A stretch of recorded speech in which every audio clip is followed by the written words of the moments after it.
السلام علیکم ورحمۃ اللہ وبرکاتہ۔ وعلیکم السلام ورحمۃ اللہ وبرکاتہ۔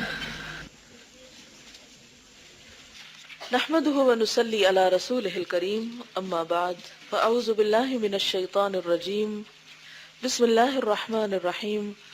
رب اشرح لی صدری ویسر لی امری واحلل عقدۃ من لسانی یفقہوا قولی۔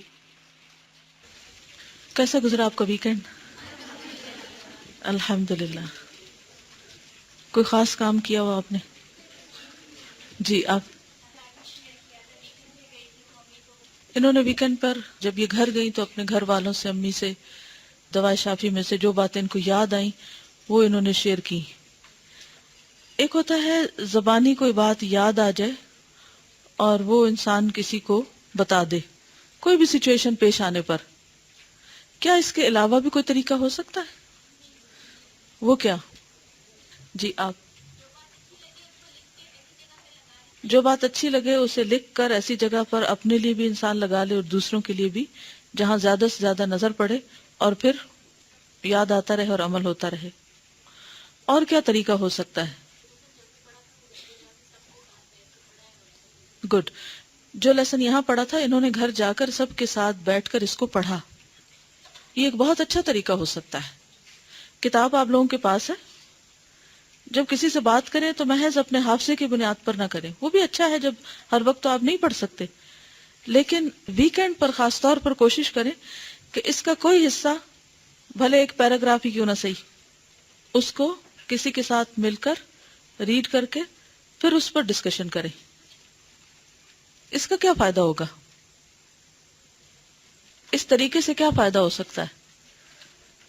بہت مشکل ہے یہ؟ آسان ہے؟ اگر مشکل ہے تو کیوں؟ اگر آسان ہے تو کیوں؟ جی مشکل ہے یا آسان ہے؟ آسان اس لحاظ سے ہے کہ کسی کو یہ نہیں لگے گا کہ آپ اس کو لیکچر دے رہے ہیں یا اپنے پاس سے کوئی نصیحت فرما رہے ہیں، کیونکہ جو کتابیں ہیں وہ سب کا مشترکہ سرمایہ ہوتی ہیں۔ کیا مطلب اس بات کا مشترکہ سرمایہ؟ سب کے لیے، جیسے میرے لیے ویسے آپ کے لیے۔ وہ کوئی پرسنل نصیحت نہیں ہوتی، کوئی ذاتی کمنٹ نہیں ہوتا کسی پر، اپنی طرف سے کسی کو کچھ نہیں کہا جا رہا ہوتا، بلکہ شیئر کیا جا رہا ہوتا ہے۔ جی اور کیا فائدہ ہوگا اس طریقے میں کسی کے ساتھ مل کر ریڈ کرنا یا اس کو ریڈ کر کے سنانا؟ اس کو بھی اچھی کتابیں پڑھنے کا، جس شخص کے ساتھ آپ ریڈ کر رہے ہیں اسے بھی شوق پیدا ہوگا کہ وہ بھی ریڈنگ کرے، اور جی ہاں اس طرح ریویژن بھی ہوگی اور ہمارے اپنے فہم میں زیادہ بہتری آئے گی، کیونکہ جب ایک دفعہ پڑھنے یا سننے کے بعد جب آپ کسی کو مزید سناتے ہیں تو اس سے کیا ہوتا ہے؟ اپنا علم پختہ ہو جاتا ہے۔ گڈ۔ اور جی آپ فرمائیے۔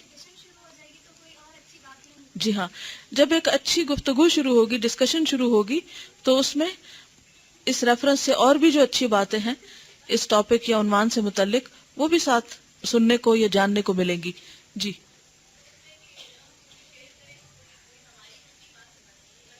اس طرح عمل میں بھی پختگی ہوتی ہے۔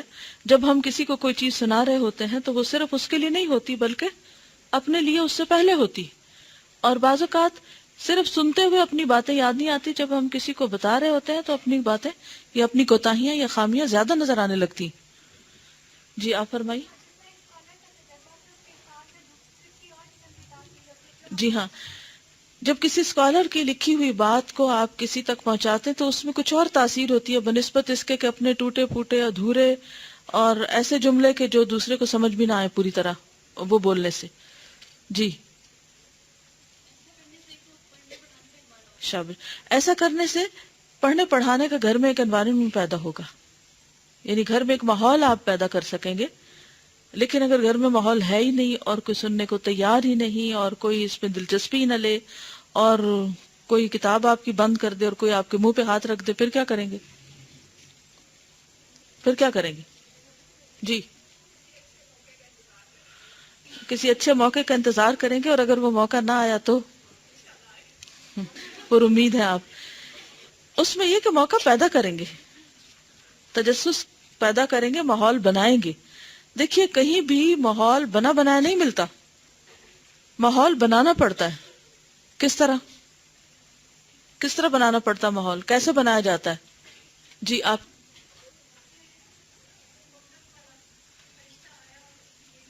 جی ہاں، آپ دیکھیے کہ لوگوں کی روزمرہ کی گفتگو میں کیا ہوتا ہے. جب وہ لوگوں کا ڈسکس کر رہے ہوتے ہیں تو کسی کی چوری کا ذکر کر رہے ہوتے ہیں، کسی کی بیماری کا ذکر ہے، کسی کی پریشانی کا، کسی کے اخبار میں آپ دیکھیے تو اسی طرح کی باتیں پڑھنے کو ملتی ہیں. تو ایسے مواقع پر آپ انہیں ایک بہتر حل بتا سکتے ہیں. اور پھر اگر آپ اپنی طرف سے بتائیں تو ہو سکتا ہے کوئی کہے کہ آپ چھوٹی ہیں ہم سے عمر میں یا علم میں، آپ ہمیں کیا بتائیں گی. تو آپ صرف اتنی بات کر سکتے ہیں کہ میں نے ایک بہت اچھی بات پڑھی ہے اس سے متعلق، اگر آپ چاہیں تو میں آپ کو بتا سکتی ہوں. اور اگر کوئی مان جائے تو فوراً ہی پھر کتاب کھول کر لے آئیں اور آپ ان کے آگے رکھ دیں کہ یہ دیکھیے، اور پھر ساتھ ساتھ پڑھ کے بھی سنا دیں، یعنی بالکل نیچرل انداز میں. جی میں نے خود ایکسپیرینس کیا کہ اگر ریلیٹڈ ٹاپک میں جیسے میں نے میں نے گھر جا کے ڈسکس کیا ان کھانے کے بچوں کی تربیت، اس میں سارا انٹرسٹ کیا وہ پوچھتے ہیں کہ ویسا کوئی ٹاپک ہے تو وہ ایکسپلین. جی ہاں، کیونکہ جو چیز لوگوں کے فائدے کی ہوتی ہے، جس میں لوگ انٹرسٹ لے سکتے ہیں، ان باتوں کا ہمیں پتہ ہونا چاہیے کہ کون سی چیز کہاں فائدہ مند ہو سکتی. اگر آپ غیر ضروری چیزیں، غیر مفید اور ایسی باتیں لوگوں سے شیئر کریں گے جس سے لوگوں کو کوئی فائدہ نہیں، تو وہ ان کو نہیں سننا چاہیں گے. تو کوشش یہ کریں کہ آپ ان کے فائدے کی خاطر ان کو کچھ نہ کچھ بتائیں جس میں انہیں فائدہ پہنچے، کیونکہ ہر شخص اپنا فائدہ چاہتا ہے، یہ نہیں. یعنی آپ صرف یہ سوچ کر نہیں سنائیں کہ مجھے ثواب ملے گا، کیونکہ جب ہم کوئی کام اس لیے کرتے ہیں کہ ہمیں ثواب ملے گا تو پھر کیا ہوتا ہے، سارا فوکس ہمارا اپنی ذات پر ہوتا ہے اور ہم اس کو بھول جاتے ہیں کہ دوسرے کا کیا حال ہے، یہ دوسرے کو کیا فائدہ پہنچ سکتا ہے. جی آپ. نارملی میرے ساتھ بھی ہوتا ہے کہ میں جب پڑھنے لگتی ہوں تو اکثر نیند آ جاتی ہے، تو میری کوشش ہوتی ہے کہ میں کچن میں ہی جا کے امی گھر پہ بیٹھوں. جی دھیان رہتا ہے کہ کیا پڑھ لوں. بالکل. پڑھنے میں ایک اور فائدہ مند چیز یہ ہوتی ہے کہ آپ صرف پڑھتے ہی نہ جائیں کہ دوسرا سو جائے سنتے سنتے. آپ پڑھیں اور اس بات کا جائزہ لیں کہ کیا آپ کا پڑھنا کوئی سن رہا ہے، کسی کو سمجھ آ رہا ہے.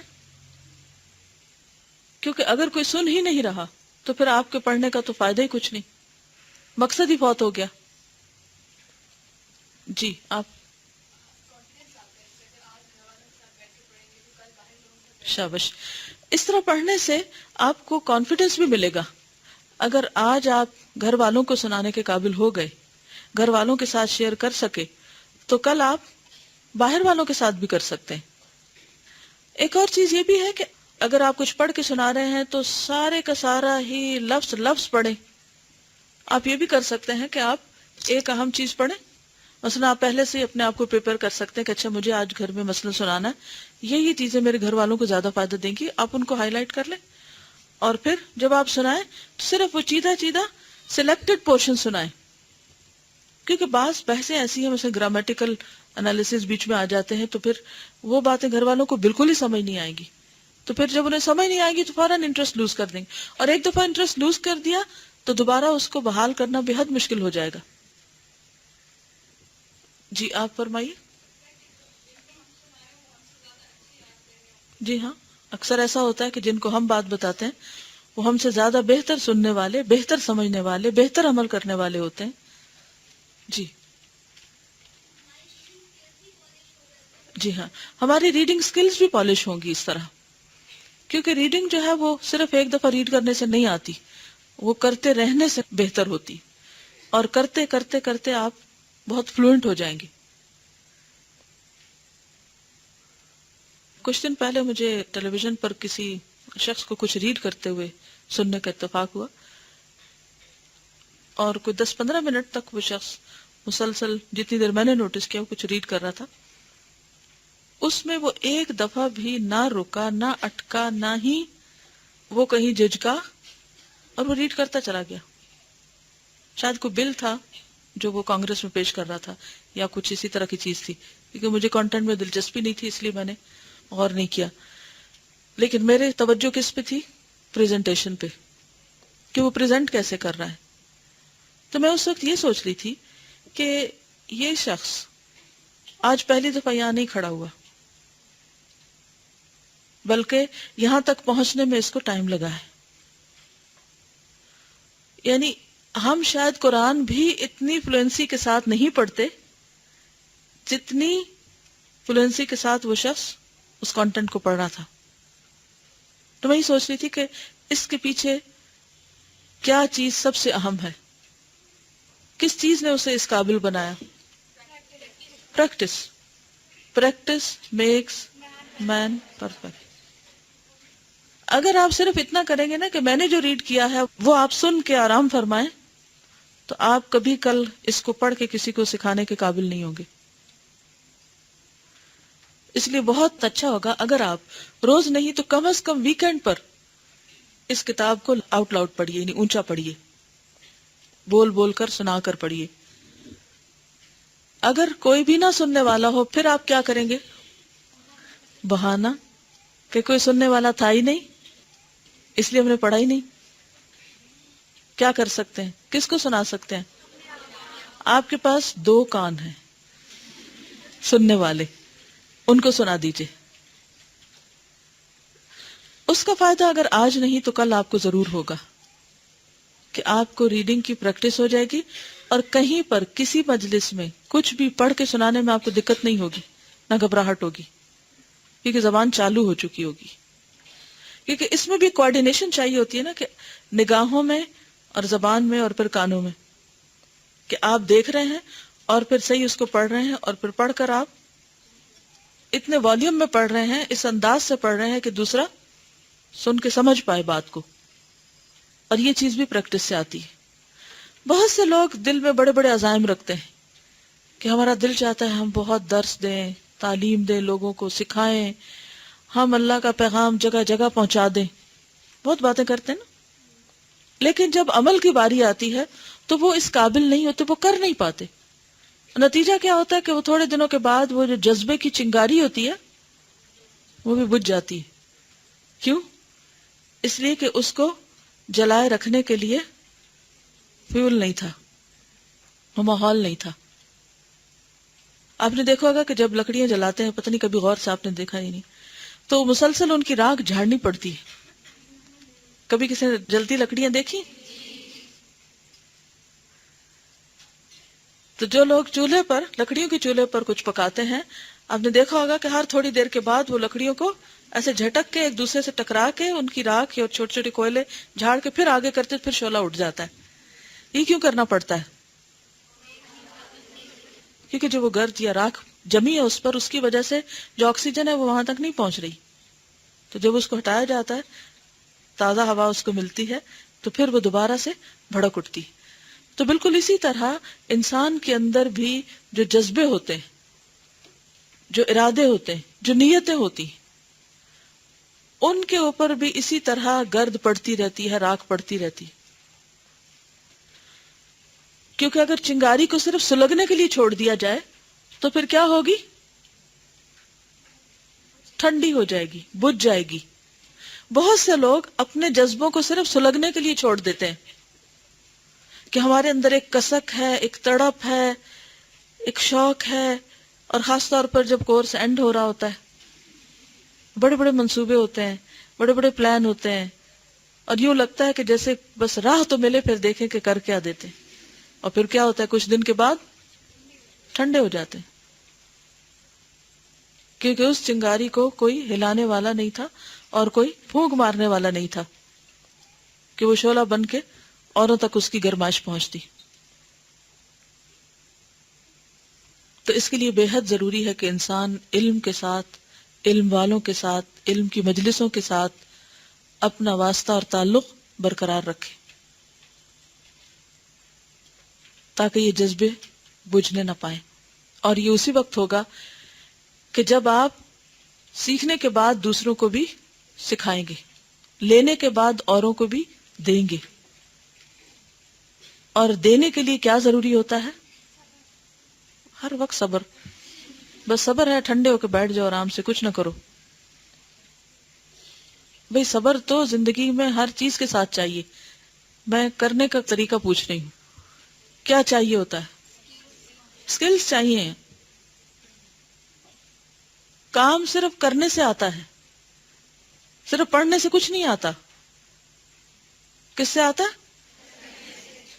کرنے سے. صرف پڑھنے سے نہیں آئے گا. پڑھنے سے صرف عمل میں نہیں آئے گا جب تک آپ پڑھائیں گے نہیں. آپ کو اس وقت ملے گا جب آپ دیں گے.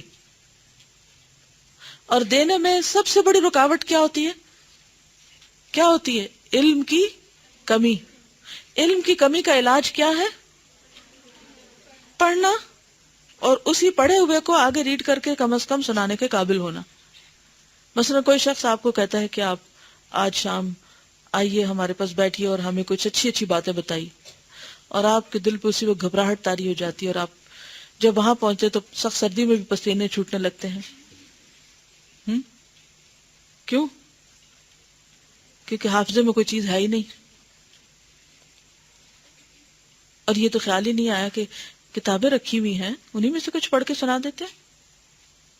اگر اپنی باتیں کرنی نہیں آتی تو کوئی اچھی بات کسی نے لکھی ہے اسی کو شیئر کر لیتے ہیں. کیا یہ عیب ہے؟ ہو سکتا ہے کوئی کہے کہ آپ کو کیا آتا ہے پھر، اگر آپ نے پڑھ کے ہی سنانا ہے تو کیا فائدہ، وہ تو ہم خود بھی پڑھ لیں گے.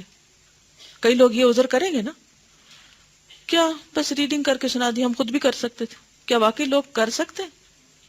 کرتے ہیں. چلے کر بھی سکتے ہیں تو کیا کرتے ہیں؟ نہیں کرتے. تو اس لیے بے حد ضروری ہے کہ جو کام وہ نہیں کرتے ان کو کروایا جائے. جی آپ فرمائیے.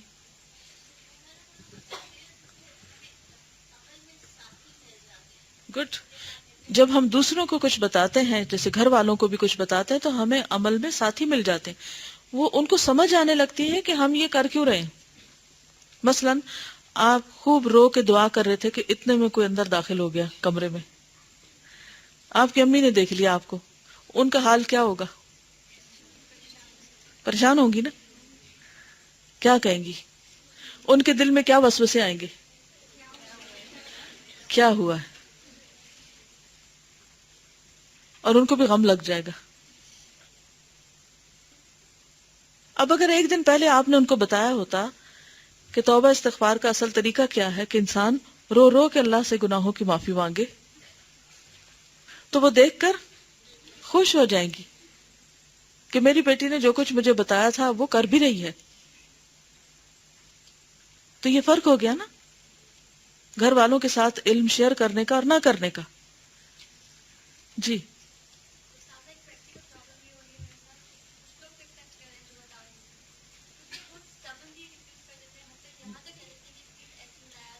اوکے ٹھیک ہے. ان کا کہنا یہ ہے کہ جب یہ کسی کے ساتھ شیئر کرتی ہیں تو کچھ لوگ تو ایکسپٹ کر لیتے ہیں، اور کچھ لوگ بہت سٹربنلی انکار کر دیتے ہیں اور کہتے ہیں کہ ہمیں ایسی ہدایات نہ دی جائیں. ایسے میں کیا کرنا چاہیے؟ جی ہاں، یہ کہہ سکتے ہیں کہ ہم ان کو شوگر کوٹڈ گولی دے دیں، لیکن اسلام کو اسلام کہہ کر بھی بتانا ہمارا فرض ہے، ورنہ خیانت ہوگی. دیکھیں جو کچھ ہم کسی سے لے رہے ہیں اس کو ریفر کرنا چاہیے یا نہیں؟ ورنہ لوگوں کو کیسے پتا چلے گا کہ اسلام اتنا خوبصورت ہے؟ اگر ہم اللہ کی بات بتا رہے ہیں اور اللہ ہی کا نام ہٹا دیں تو کیسا لگے گا؟ اگر آپ نے مثلا کوئی آرٹیکل لکھا، اس میں سے کوئی پیسج لے کر آگے بیان کر دے اور آپ کا ذکر ہی نہ کرے تو یہ درست نہ ہوگا. تو اکنالج کرنا بھی بے حد ضروری ہے. تو یہ بات ہے کہ ہم لوگوں کو اچھی اچھی باتیں بتائیں، مگر ہر دوسرے جملے میں اللہ نے فرمایا نہ کہیں، کیونکہ اس سے پھر لوگ چڑ جاتے ہیں.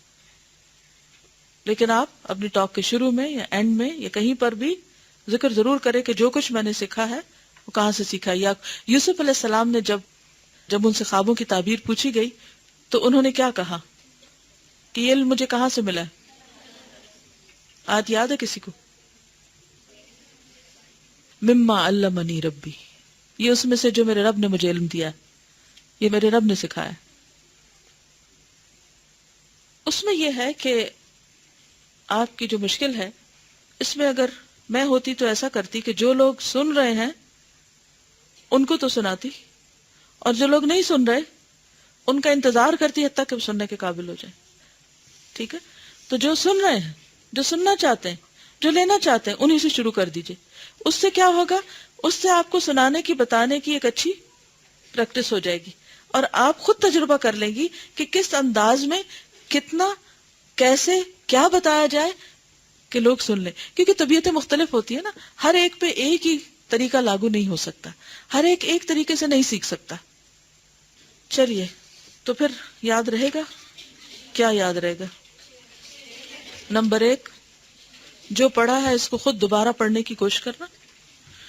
بہتر کیا ہے؟ روز، انتہائی ناممکن ہو تو ویکنڈ پر. نمبر 2، پہلی چیز ہے خود ریڈ کرنا، اور نمبر 2 دوسروں کو ریڈ کر کے سنانا. کیسے؟ اے ٹو زی، سلیکٹڈ پورشن. کس کے حساب سے کیا سلیکشن؟ لوگوں کی ضرورت کے حساب سے، لوگوں کو فائدہ پہنچاتے ہوئے. چلیے جی، صفحہ نمبر 83. نحمده ونصلي على رسوله الكريم، اما بعد، فاعوذ بالله من الشيطان الرجيم. بسم الله الرحمن الرحيم. رب اشرح لي صدري ويسر لي امري واحلل عقدة من لساني يفقهوا قولي. اور صحیح مسلم میں حضرت جابر سے مروی ہے کہ حضرت صلی اللہ علیہ وسلم نے ارشاد فرمایا: کل ما اسکر حرام وَإِنَّ عَلَى اللَّهِ عَزَّ وَجَلَّ عَقْدًا لِمَنْ شَرِبَ الْمُسْكِرَ أَنْ يُسْقِيَهُ مِنْ طِينَةِ الْخِبَالِ. قِيلَ وَمَا طِينَةُ الْخِبَالِ؟ قَالَ عِرْقُ أَهْلِ النَّارِ أَوْ عَصَارَةُ أَهْلِ النَّارِ. صحیح مسلم. ہر نشہ آور چیز حرام ہے. شراب پینے والے کے لیے اللہ تعالیٰ کا یہ پختہ عہد ہے کہ وہ اسے دوزخیوں کا پسینہ یا ان کا نچوڑ پلائے گا. آپ دیکھیں کہ بہت سے لوگ صرف کول بننے کے لیے نشہ کرتے ہیں، اور یہ سوچتے بھی نہیں کہ یہ حرام ہے، اور یہ سوچتے بھی نہیں کہ اس کا انجام کیا ہے. کوئی بھی میڈیسن ہو، کوئی بھی چیز ہو، اگر ہمیں یہ پتہ چل جائے کہ اس کے کھانے سے یہ نقصان ہوگا تو کیا کبھی ہم اس کو کھائیں یا پئیں؟ کبھی بھی نہیں لیں. بہت سے لوگوں کو انجیکشن کا ریاکشن ہو جاتا ہے، مر جاتے ہیں. اگر انہیں پہلے سے پتا ہو کہ یہ ریاکشن ہوگا، اس کا ریاکٹ کر جائے گا، تو کیا وہ اس کو، کیا ڈاکٹر کو اجازت دیں کہ وہ کوئی ایسا انجیکشن لگائے؟ نہیں. بہت سے لوگ غلط کام اس لیے بھی کرتے ہیں کہ ان کو پتہ ہی نہیں کہ ان کا انجام کیا ہے. چلیے مثال کے طور پر آپ 10 نشہ کرنے والوں سے یہ پوچھئے کہ کیا آپ کو یہ پتہ ہے کہ نشہ کرنا حرام ہے، یا نشہ کرنے کا انجام کیا ہوگا، آخرت میں اس کی سزا کیا ہوگی؟ میرا نہیں خیال کوئی ایک بھی شخص آپ کو جواب دے سکے. ویگ جواب ہوں گے، اسپیسیفک نہیں ہوں گے. ویگ کیا؟ ہاں پکڑ ہوگی، ہاں تم یہی کہو گے نا کہ جہنم میں جائیں گے، یا ہنسی مذاق میں ٹال دیں گے اس بات کو. صحیح مسلم کی حدیث ہے یہ. آپ میں سے کتنے لوگوں کو یہ بات پتا تھی کہ شراب پینے والے کے لیے اللہ تعالیٰ کا یہ عہد ہے کہ وہ اسے دوزخیوں کا پسینہ یا ان کا نچوڑ پلائے گا؟ نہیں معلوم تھی. اگر خود نہیں معلوم تو آپ کسی کو بتائیں گے کیسے کہ یہ اس کی پرٹیکولر سزا ہے؟ ایک بات آپ نے قرآن مجید میں بھی پڑھی ہوگی کہ جس طرح کا جرم ہوتا ہے سزا اسی کے موافق ہوتی. کوئی مثال، دلیل؟ جی، وہ تو دنیا کی سزا ہے نا کہ چوری کرنے والے کا ہاتھ کاٹ دیا جائے. آخرت کے اعتبار سے جی آپ فرمائیے. جی، جو خودکشی کرے گا، جس آلے سے کرے گا، جس طریقے سے کرے گا، جہنم میں ہمیشہ ہمیشہ کے لیے اسی کو ریپیٹ کرتا رہے گا. مثلا اگر کسی نے چھت سے اپنے آپ کو گرایا تو وہ جہنم کی آگ کے باوجود اوپر سے اپنے آپ کو گراتا ہی رہے گا، بار بار اس تکلیف کو سہے گا.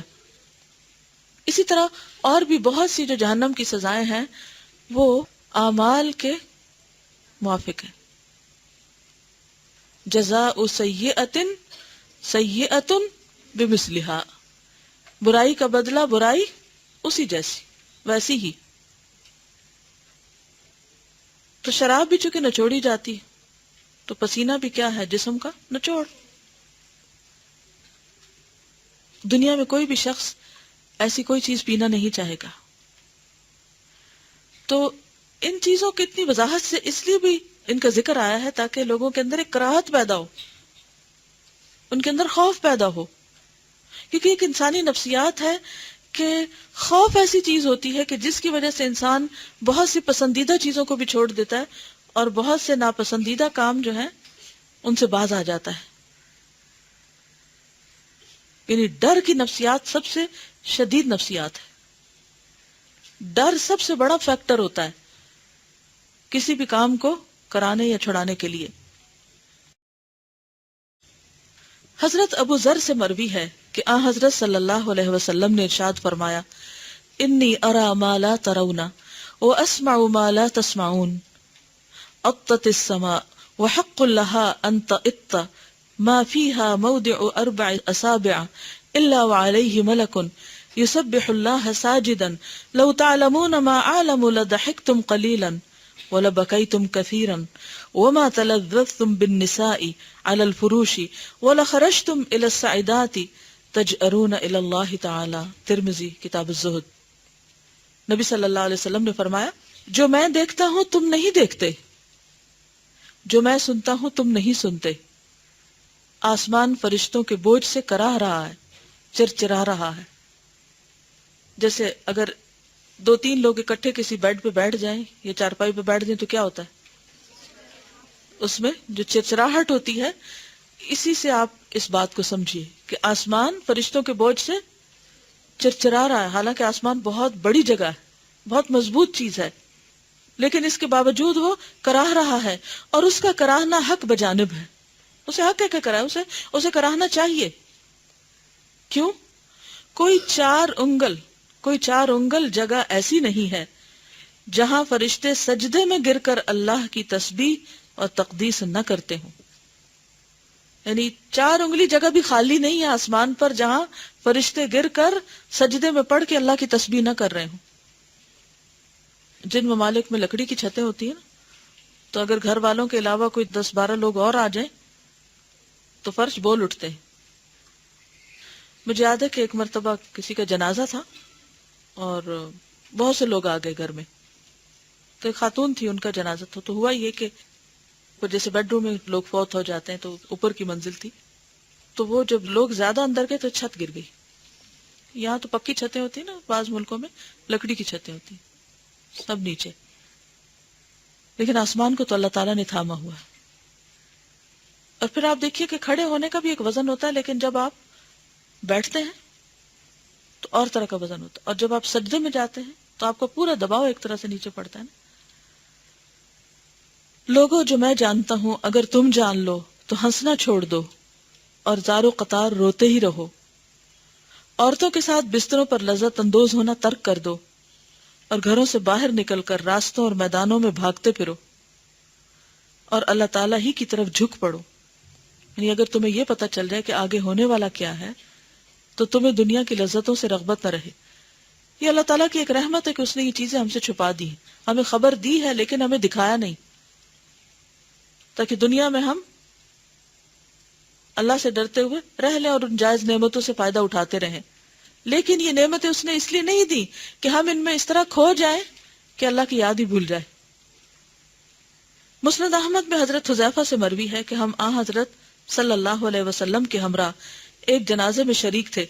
قبر پر پہنچے تو آپ اس قبر کی ایک جانب بیٹھ گئے اور آنکھیں پھرا پھرا کر قبر کے اندر نگاہ ڈالی، یعنی چاروں طرف اچھی طرح گھما کے دیکھا اور فرمایا، یدغت المؤمن فیہ دغتۃ تزول منها حمائلہ ویملأ علی الکفار نارا.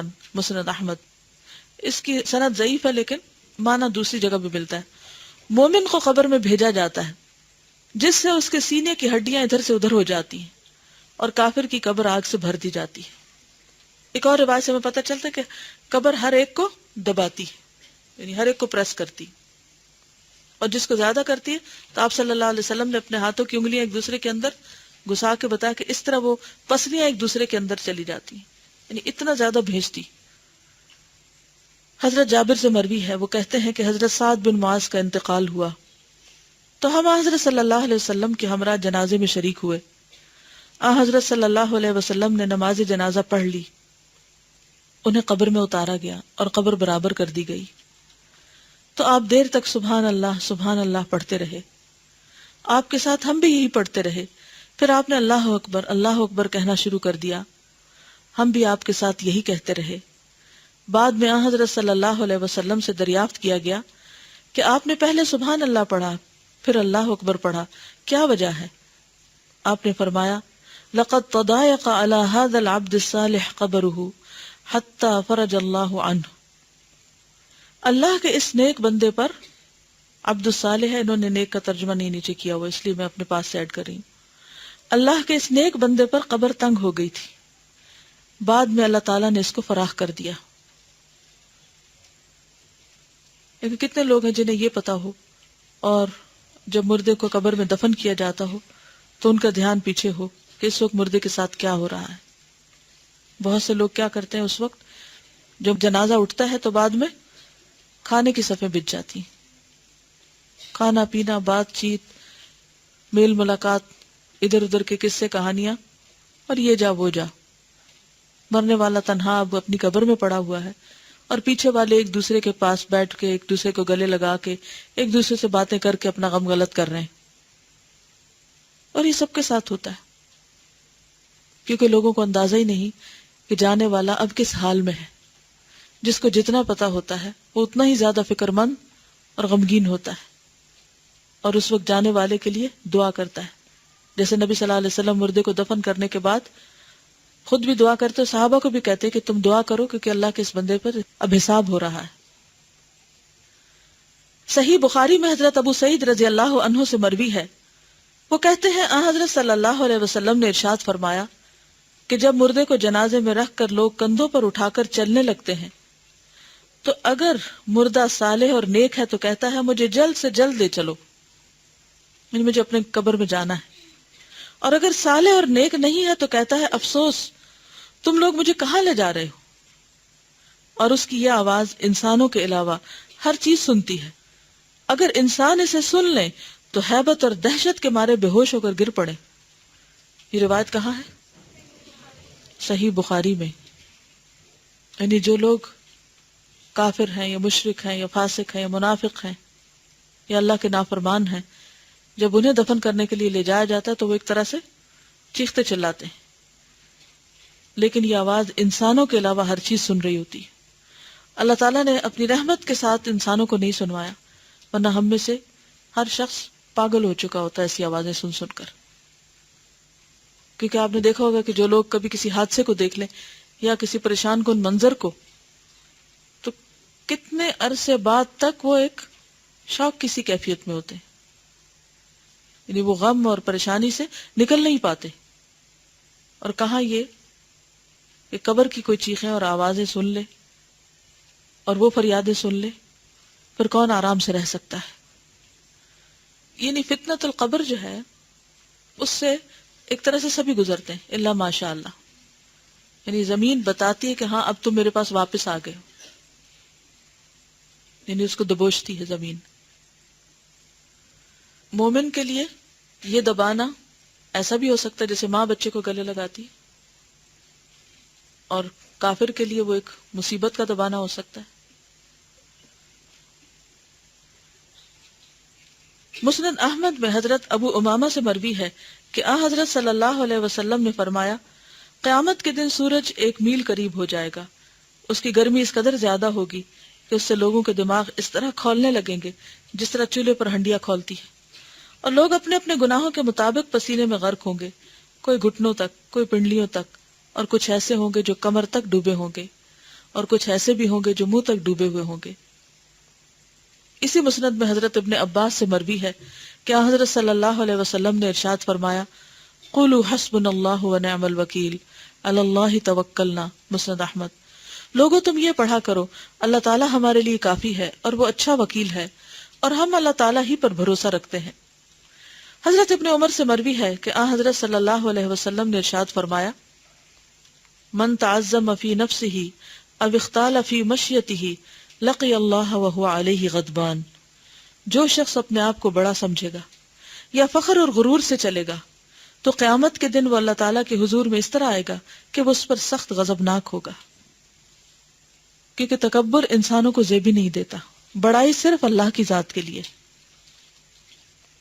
قرآن پاک میں بھی ایک اور آیت میں آتی ہے نا یہ بات، ان اللہ لا يحب من کان مختالا فخورا، اللہ تعالیٰ کسی ایسے بندے سے محبت نہیں کرتا جو اترانے والا، اکڑنے والا اور فخر کرنے والا ہو۔ اور یہ اتراہٹ پھر کہاں ظاہر ہوتی ہے؟ چال میں۔ اور یہ بات بھی بڑی بری ہے کہ کوئی شخص اپنے آپ کو بڑی چیز سمجھے۔ عام حالات میں تو ہم کہتے نہیں ہم تو اپنے آپ کو کچھ نہیں سمجھتے، لیکن کیا کرائیٹیریا، کیا میزان ہے کہ ہمیں پتہ چلے کہ ہم اپنے آپ کو کچھ سمجھتے ہیں یا نہیں؟ مثلاً کوئی بتائے گا؟ جی، جب کوئی ہمیں تنقید کرے، جب کوئی ہمیں نصیحت کرے تو پھر ہمارے دل میں اس شخص کے بارے میں کیا خیالات آتے ہیں؟ چلیے، انسانی فطرت ہے، کمزور ہے انسان، خیالات آ بھی جاتے ہیں، لیکن پھر کچھ لوگ ان خیالات کو جگہ دے دیتے ہیں ہمیشہ رہنے کے لیے اندر، اور جن کے اندر عاجزی ہوتی ہے وہ کیا سوچتے ہیں کہ اللہ کے پیغمبروں کو اتنی بڑی بڑی باتیں کہہ دی گئیں، اگر مجھے کسی نے اتنی سی بات کہہ دی تو کیا ہوا؟ وہ ایک کان سے سنتے ہیں اور دوسرے سے نکال دیتے ہیں۔ اور جی ہاں، جب ہم یہ ایکسپیکٹ کریں کہ دوسرا ہمیں سلام کرے اور ہم اس انتظار میں رہیں کہ یہ سلام کرتا ہے کہ نہیں کرتا، اور خود اس بات کی کوشش نہ کریں کہ آگے بڑھ کر جا کے خود ہی سلام کر لیں، تو اس سے پتہ چلتا ہے کہ آپ اپنے آپ کو بڑی شے سمجھ رہے ہیں۔ جی،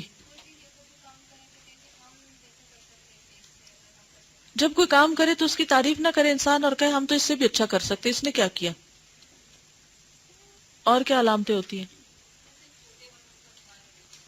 اپنے سے چھوٹے، نہیں کسی بھی اعتبار سے چھوٹے کے ساتھ رویہ اچھا نہ ہو، اسے اگنور کرے انسان، پرواہ نہ کرے، اس پہ توجہ نہ دے، اور ایروگنس کی کوئی علامت، اور اپنے آپ کو دل میں بڑا سمجھنے کی۔ جی آپ بتائیے۔ جی ہاں، سیلف پروجیکشن، اپنے کاموں کا ذکر، اور جی دوسروں کی غلطیاں تو ہر جگہ نظر آئیں اور اپنی کوئی غلطی نظر نہ آئے، اور اگر کوئی بتائے تو ماننے کو تیار نہ ہو۔ مثلا آپ نے دیکھا ہوگا کہ آپ کو بعض اوقات آپ کے والدہ ایک بات کہتی ہیں، وہی بات آپ کی بہن بھی کہہ رہی ہے، وہی بات آپ کی دوست نے بھی آپ کو کہہ دی، وہی بات کسی اور چوتھے انسان نے بھی آپ کو کہہ دی، لیکن آپ ہے کہ ایکسپٹ ہی نہیں کر رہے۔ یہ کس بات کی علامت ہے؟ یاد رکھیے کہ جو ہم کرتے ہیں نا اس کا ایک امپریشن لوگوں کے دلوں میں بیٹھتا جاتا ہے۔ ہماری گفتگو کا انداز، ہمارا رویہ، ہمارا معاملہ، اور یہ سارا مل کر ہمارا ایک امیج کریٹ کرتا ہے۔ ہم ایروگنس ہیں، ہم مغرور ہیں، ہم اپنے آپ کو بڑی چیز سمجھتے ہیں، یہ ہمارے رویے سے ظاہر ہوتا ہے، اور پھر بارہا ایک چیز کو ریپیٹ کرنے سے ہمارا ایک امپریشن لوگوں میں بیٹھ جاتا ہے۔ کسی وقت آپ سنسیئر فیڈ بیک لینا آپ ان سے کہ وہ آپ کے بارے میں کیا سمجھتے ہیں تو لگ پتہ جائے گا، لیکن ہم ہیں ایسی ڈھیٹ چیز کہ پھر بھی ماننے کو تیار ہیں، ہم دوسرے کو غلط ثابت کریں گے۔ جی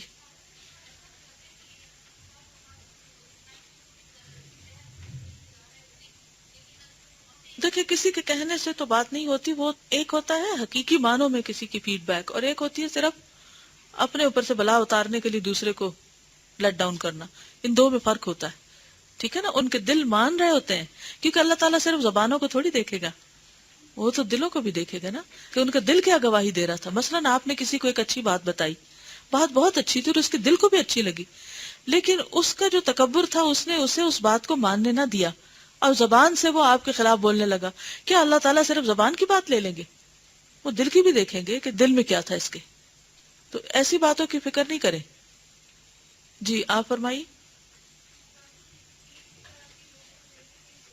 بالکل، بعض اوقات ایسا ہوتا ہے کہ ہم ہی میں سے کوئی ایک ہم پر امیر بنا دیا جاتا ہے، یا ہم سے چھوٹا کسی اعتبار سے، تو کتنے لوگ ہوتے ہیں جو اس کی بات سننے کو تیار ہو جائیں یا ماننے کو تیار ہو جائیں یا اسے اس کی اتھارٹی کو قبول کریں۔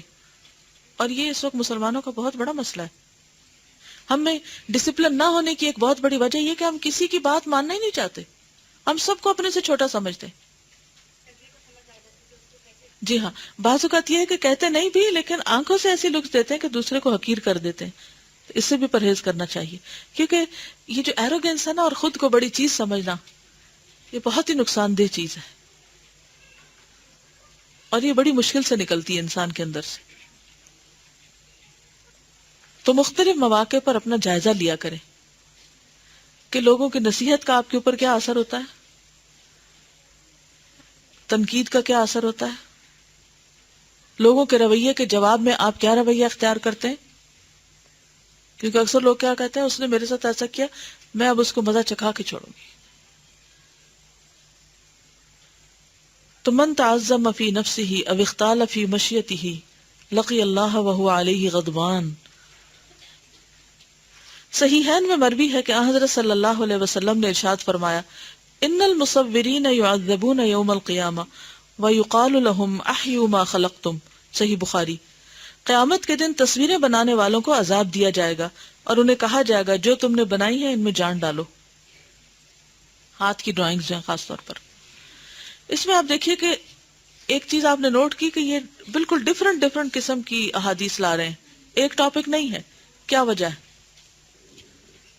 کیونکہ ہر ایک میں ایک بات نہیں پائی جائے گی. ہو سکتا ہے ایک شخص ویسے بہت ہمبل ہو، اپنی ہی دنیا میں ہو، کسی کو حقیر نہ سمجھے یا اور اچھی آتے ہیں اس میں، لیکن وہ یہ کام کر رہا ہو. کوئی تصویریں بنانے کا بڑا شوق ہے، آرٹ کے نام پر، فن کے نام پر وہ ایسے کام کر رہا ہے. تو اس کے لیے یہ بات سوچنے کی ہے کہ اسے کیسے توبہ استغفار کرنی ہے. کوئی شخص اپنے آپ کو بڑی چیز سمجھتا ہے، حالانکہ رتی برابر نہیں ہے، کوئی کچھ کرنے کے قابل نہیں. اور یہ بھی مروی ہے کہ حضرت صلی اللہ علیہ وسلم نے ارشاد فرمایا، ان احدکم اذا مات عرض علیہ مقعدہ من الغداۃ والعشی ان کان من اہل الجنۃ فمن اہل الجنہ وان کان من اہل النار فمن اہل النار فیقال ھذا مقعدک حتی یبعثک اللہ عز وجل یوم القیامہ. صحیح بخاری. جب تم میں سے کوئی مر جاتا ہے تو صبح اور شام اس کا ٹھکانہ اس کے سامنے پیش کیا جاتا ہے، جنتی ہے تو جنت کا اور دوزخی ہے تو دوزخ کا، اور اسے کہا جاتا ہے کہ یہ قیامت تک کا تمہارا ٹھکانہ ہے جب تک اللہ تمہیں دوبارہ اٹھائے گا. قبر کا ایک اور سین یہاں دکھایا جا رہا ہے. اور ارشاد فرمایا، اذا صار اہل الجنۃ فی الجنہ واہل النار فی النار جیء بالموت یوقف بین الجنۃ والنار ثم یذبح ثم ینادی مناد یا اہل الجنۃ خلود ولا موت ویا اہل النار خلود ولا موت فیزداد اہل الجنۃ فرحا الی فرحہم ویزداد اہل النار حزنا الی حزنہم. صحیح بخاری کتاب الجنائز. جب جنتی لوگ جنت میں داخل ہو جائیں گے اور جہنمی لوگ جہنم میں، تو موت کو جنت اور دوزخ کے درمیان لا کر کھڑا کر دیا جائے گا اور اسے ذبح کر دیا جائے گا. اس کے بعد اللہ تعالیٰ کا منادی پکارے گا، اے جنت والو تمہارے لیے ہمیشہ ہمیشہ کے لیے جنت ہے اور موت نہیں ہے. اے دوزخ والو تمہارے لیے ہمیشہ ہمیشہ کے لیے جہنم ہے، اب موت نہیں ہے. یہ سن کر جنتی لوگوں کی مسرت یعنی خوشی اور بڑھ جائے گی اور دوزخیوں کا رنج اور غم اور زیادہ ہو جائے گا. یہ حدیث سنانے کا مطلب یہ ہے کہ جس انسان کو ان چیزوں سے واسطہ پیش آنے والا ہو، وہ دنیا میں دوسروں پر زیادتیاں کیوں کرے گا، وہ غفلت سے کیوں جیے گا. مسند احمد میں ہے، من اشترى ثوبا بعشرة دراهم وفيها درهم حرام لم يقبل الله له صلاة ما دام عليه ثم ادخل اصبعيه في اذنيه ثم قال صمتا ان لم اكن سمعت النبي صلی اللہ علیہ وسلم. اس کی سند ضعیف ہے. مسند احمد کی روایت ہے، جس نے 10 درہم میں کوئی کپڑا خریدا اور اس میں سے 1 درہم بھی حرام کا تھا، تو جب تک یہ کپڑا اس کے جسم پر ہوگا اللہ تعالیٰ اس کی نماز قبول نہیں فرمائے گا. راوی نے یہاں اپنے دونوں کانوں میں انگلیاں ڈال لی اور کہا، اگر یہ حدیث میں نے رسول اللہ صلی اللہ علیہ وسلم سے نہ سنی ہو تو میں بہرا ہو جاؤں. یعنی روایت کرنے والے تو اس طرح روایت کی، لیکن اس کی سند کے اندر ذوف ہے.